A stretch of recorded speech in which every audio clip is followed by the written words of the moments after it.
Hey there, YouTube. Logan with Hideaway Homestead coming to you today with a question from the comment sections. And this is from an old video for willow for rabbits. And this comment comes from MJK, well, comment / question. It says, I just started 14 hybrid willow cuttings for also the same reason, to cut down on feed costs for my 14 rabbits.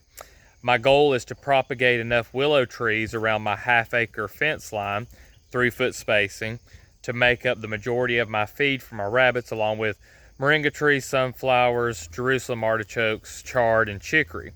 ChatGPT said it would take about 6 to 7 of these hybrid willows to feed one rabbit for 1 year, but that seems low to me. What are your thoughts?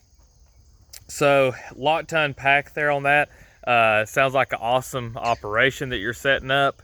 And as far as how many willow trees it's going to require, yeah, I think that ChatGPT's answer is a little low and also is a little high. The reason I say that is because right now I have behind me these 8-foot tall willow cuttings that have been growing here and rooting. They are only, I guess, been growing for like 4 or 5 months, and they're already taller than I am. So I mean, there's a lot of food on each one of these, but these are, you know, not even a 1-year-old tree. And the problem is that you have to take into consideration how old the tree is. So if you've got some trees that you're just starting out, it's probably going to be about 3 years before those trees are really producing enough to get a lot of fodder off of them. It's like, you know, back over here, we've got one that's even probably close to 10 foot tall here at the next to the pallet coop with the tarp and everything. So I would say that if you have 3-year-old trees, and that's what I would do, is I would plant a little bit more than I needed anyway. But if you have 3-year-old trees, I would estimate that if you're going to feed just during the growing season and you're not going to put up any kind of tree hay for the winter, and you're just wanting to cut back on the feed costs during the growing season, that you could probably do it if the trees were 3 years old. You could probably feed one rabbit with, I'd say, anywhere from 3 to 4 trees. Possibly if you've got them growing really good.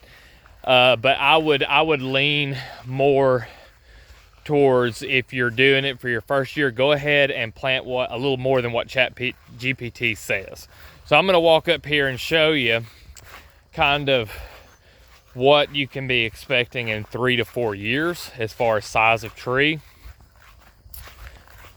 Get up here to some of my older trees, and I would say if you're planting them and it's their first year and you're wanting to trim them that second year, I would say at least 10 per rabbit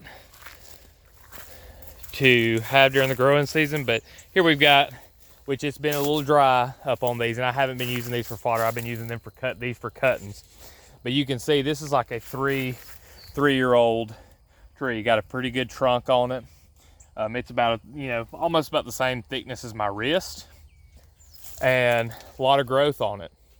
So at 3 years old, if you've got this thing shaped like an upside down, or well, an inside out umbrella, which is what you're wanting that to collect sunlight, I would say do something like what I've got here, with 3 main branches coming out on a pollard, and then off of each one of those maybe throw like 3 more outward branches to have those knobs where all the stems are going to grow out from.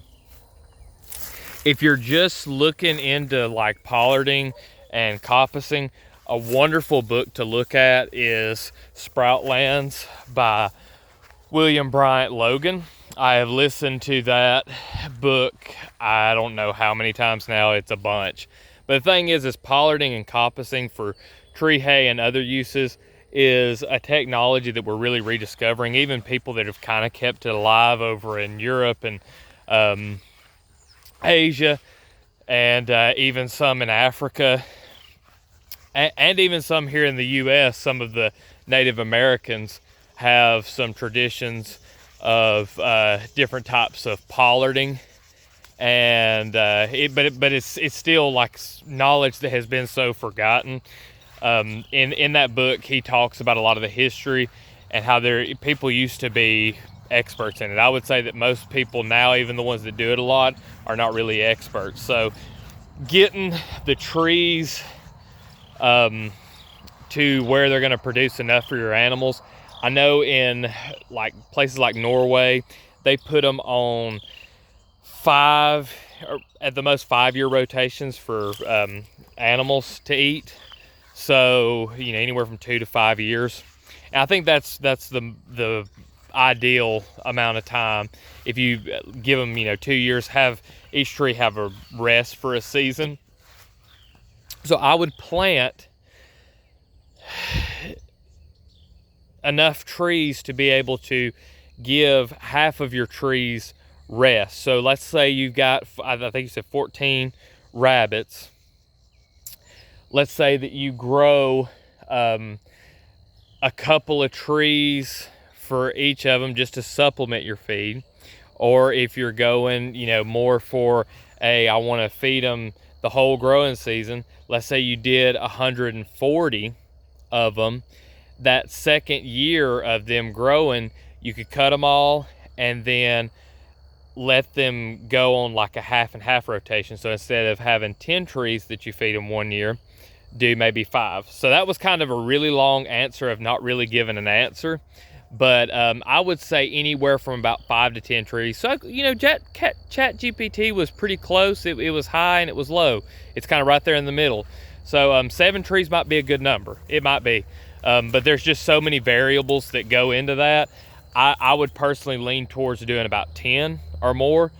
And on 3-foot centers would probably work okay.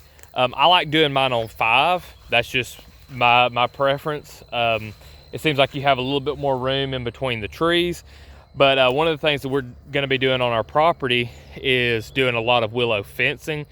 And so if you do like paddocks, you can take, 4 willow trees, plant them as like almost corner posts, and throw you 1 or 2 to be able to throw a gate in.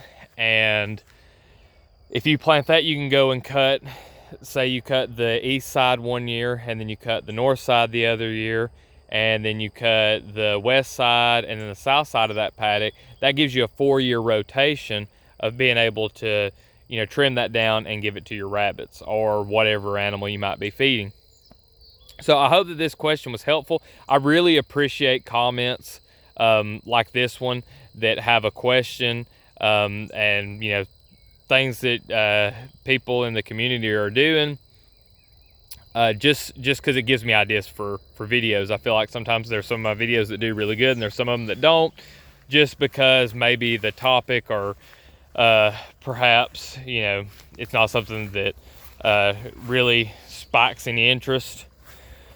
But yeah, keep those questions like that coming. I really appreciate it. Hope that this video was helpful.